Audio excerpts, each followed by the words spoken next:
திருக்குடும்ப பெருவிழா.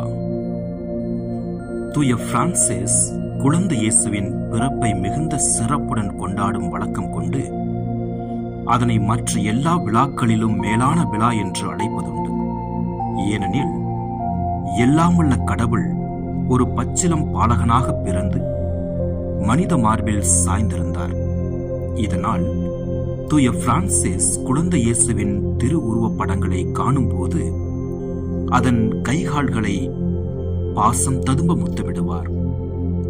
அப்போது அக்குழந்தையை குறித்து கனிவிரக்கம் பொங்கி எழுந்தவராய் ஒரு சிறு பிள்ளையைப் போல மழலை மொழியில் தன் அன்பை வெளிப்படுத்துவதுண்டு. குழந்தை இயேசுவின் இனிய நாமம் அவரது உதட்டில் தேனடையின் சுவையாய் இனித்தது.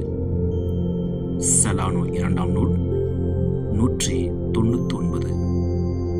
இன்றைய சிந்தனை. தூய பிரான்சிஸ் குழந்தை இயேசுவிடம் கொண்டிருந்த பக்தி பற்றுதல் அவரை பல முறை உணர்ச்சி வயப்பட வைத்தது. எனினும் அவர் தனது மனதின் சமநிலை இழக்காது நடைமுறை வாழ்வில் தெளிவுடன் செயல்பட்டார். அன்புணர்வின் உச்சத்தில் இருப்பவர் தம் அறிவுசார் அணுகுமுறையை அதிகம் ஈடுபடுத்துவதில்லை.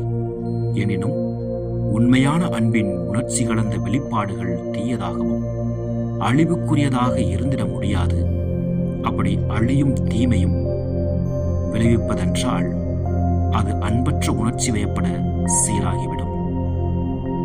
பிரான்சிஸ் குழந்தை இயேசுவின் திருவுருவ படத்திற்கு காட்டிய பாசமிகு செயல்கள் உயிர் வாழும் மானிடத்திலும் படைப்புகளிடத்திலும் அவரை கூடுதலாக சகோதர பாசம் கொள்ள வைத்தது.